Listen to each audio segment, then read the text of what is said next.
성경 공부하겠습니다.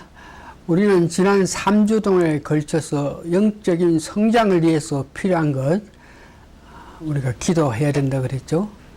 말씀을 계속적으로 먹고 말씀을 묵상해야 된다 그러고, 그 다음에 우리가 운동, 봉사까지 해야 된다 그랬습니다.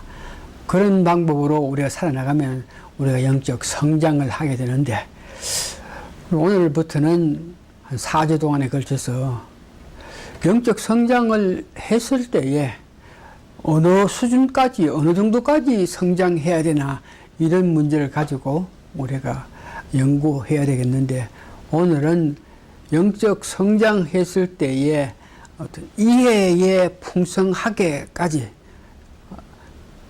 더 쉽게 말해서 그리스도, 예수 그리스도를 바로 알고 깊은 것까지 아는 단계까지 성장해야 된다, 이 말입니다. 그래서 영적 성장을 위해서 우리가 알아야 될 것은 하나님의 비밀인 그리스도의 신비하심에 관해서 알아야 한다, 이겁니다. 그러니까 특별히 비밀이란 세상에서 감추어진 것을 탐정처럼 이렇게 서서히 하나 둘 찾아나가는 것으로 생각하는데, 그런 비밀이 아니고 성경 말씀에 이미 그리스도에 관해서 기록된 내용을 찾는 것이라 합니다. 그러니까 이미 창세전부터 섭리로 계획한 것이 성경에 기록되어 있는데, 그 기록된 내용을 바로 찾아서 그 내용을 바로 이해하는 것을 말합니다. 골로새서 2장 2절에 보니까 우리가 이해를 한다, 어느 단계까지 이해해야 되나, 이런 문제에서 하나님의 비밀인 그리스도를 깨닫게 하려 함이라. 비밀, 하나님의 비밀은 그리스도의 신비함인데, 이것을 말씀으로 기록되어 있는 것을 우리가 알고 깨닫게 하게 한다. 골로새서 1장 25절에서 27절에 보니까 그리스도께서 우리를 위해서 아이고 죄송합니다. 그리스도께서 우리를 위해서 하신 모든 역사를 기록해 냈는데, 그 첫 번째가 하나님 말씀 안에 모든 지혜와 모든 보화가 감춰 있다. 이 말은 하나님 말씀 안에 그리스도의 비밀, 그리스도의 신비함이 기록되어 있다 하는 것을 이야기합니다. 그래서 그 말씀의 그 뜻은 예수 그리스도 안에서 우리의 인간의 생사를 결정할 수 있는 모든 내용이 기록되어 있다는 것을 이야기합니다.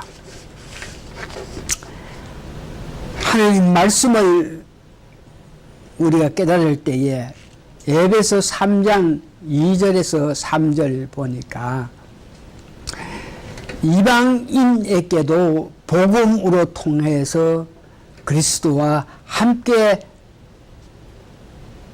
연합하여서 후사가 되고 지체가 된다고 이렇게 이야기하고 있습니다.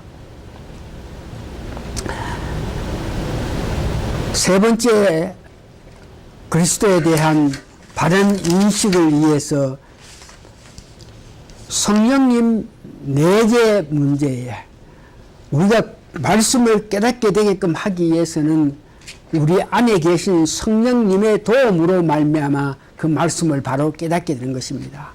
그래서 그 성령님을 그리스도께서 우리에게 보내주신 것을 말합니다. 요한복음 14장 16절에서 17절 보면, 구약에서는 한 개인에게 성령이 내재하지 못했는데, 신약을 들어와서 예수를 믿는 모든 사람을 성령을 보여주셔가지고 그리스도가 몸이 되신 이 교회로 성령을 통해서 불렀다는 것을 이야기합니다.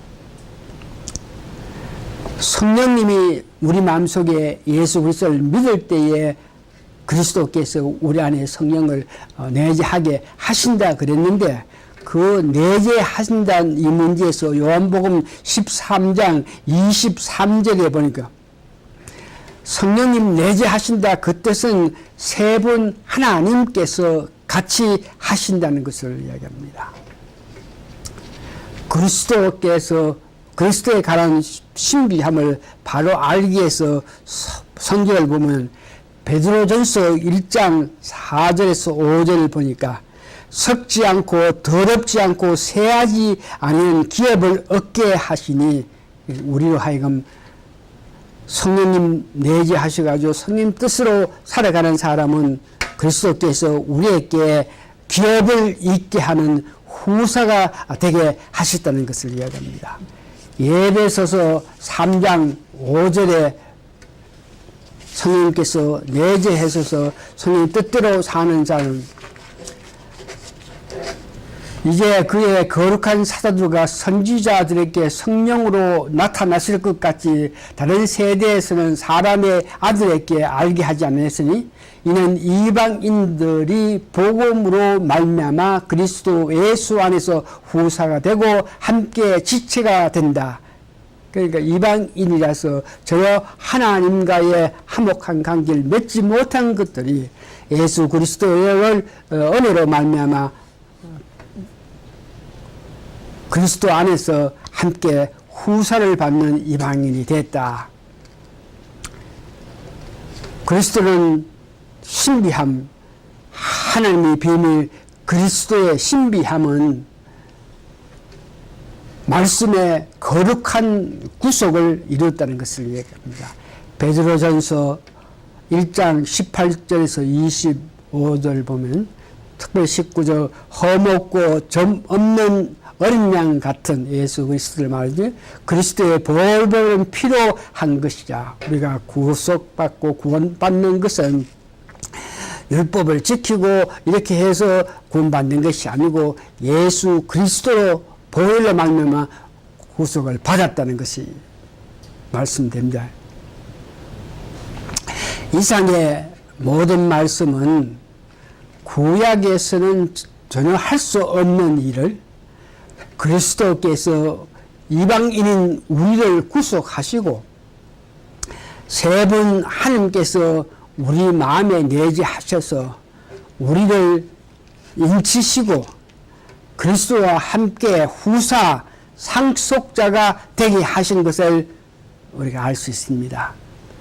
하나님의 비밀, 즉 그리스도의 신비한 것은 성경 말씀으로 통해서 기록되어 있는 것인데, 그 성경 말씀을 성령 충만한 상태에서 이해를 할 때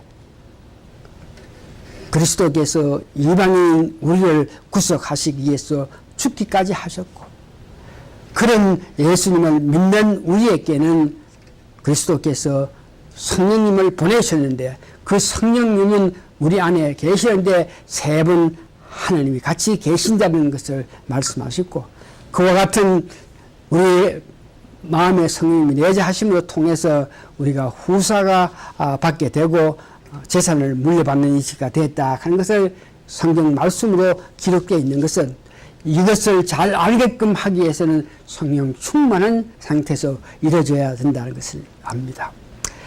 이제 두 번째, 이상의 비밀을 알게 하게끔 하기 위해서요, 각자의 필요한 마음 상태가 되어 있는데, 이런 성령님을 통해서 하나님의 비밀, 그리스도의 신비를 알게끔 하기 위해서는 성령 충만해서 성령님의 역사로 통해서 말씀을 이해해야 되겠는데, 그렇게 하게끔 하기 위해서 성령 충만하게끔 하기 위해서 첫 번째 보니까 우리 마음에 이안을 주셨다. 골로새서 2장 1절 전반적에 보면 이는 저희도 마음의 이안을 받고, 그러니까 우리가 성령 충만한 상태에 있을 때 마음의 이루를 받아서 성령 충만하게 되고 성령 충만함을 통해서 그리스도의 일을 바로 안다 이겁니다.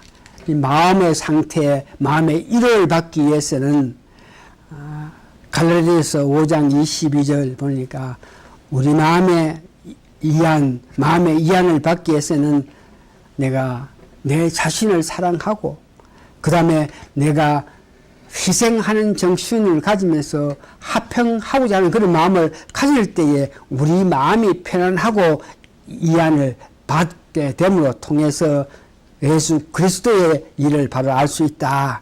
세 번째, 사랑 안에서 연합할 때에 성령 충만하고 그리스도의 비밀, 하나님의 비밀, 그리스도의 신비함을 성경 말씀을 통해서 알 수 있다.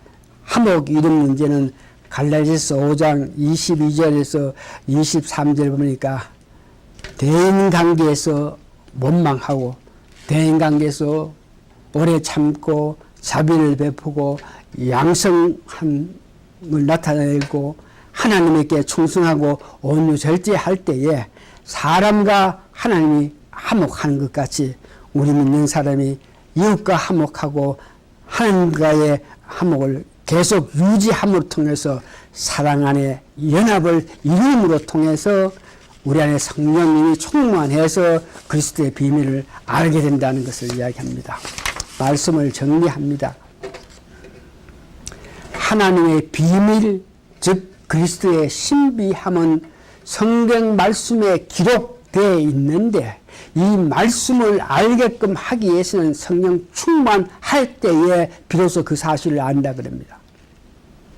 성령 충만해서 그 말씀을 볼 때에 이방인들을 구속하였고 믿는 자에게 성령을 내재하게 하여서 인치시고 후사를 받게 하는 일을 알게 한다.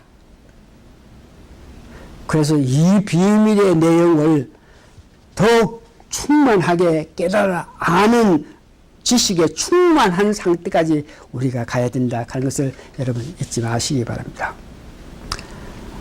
다시 말해서 더욱더욱 예수님의 깊은 모든 것까지 알게 되기까지 우리가 영적으로 성숙해서 이해를 더욱더욱 충만해야 된다 하는 것을 말씀하십니다.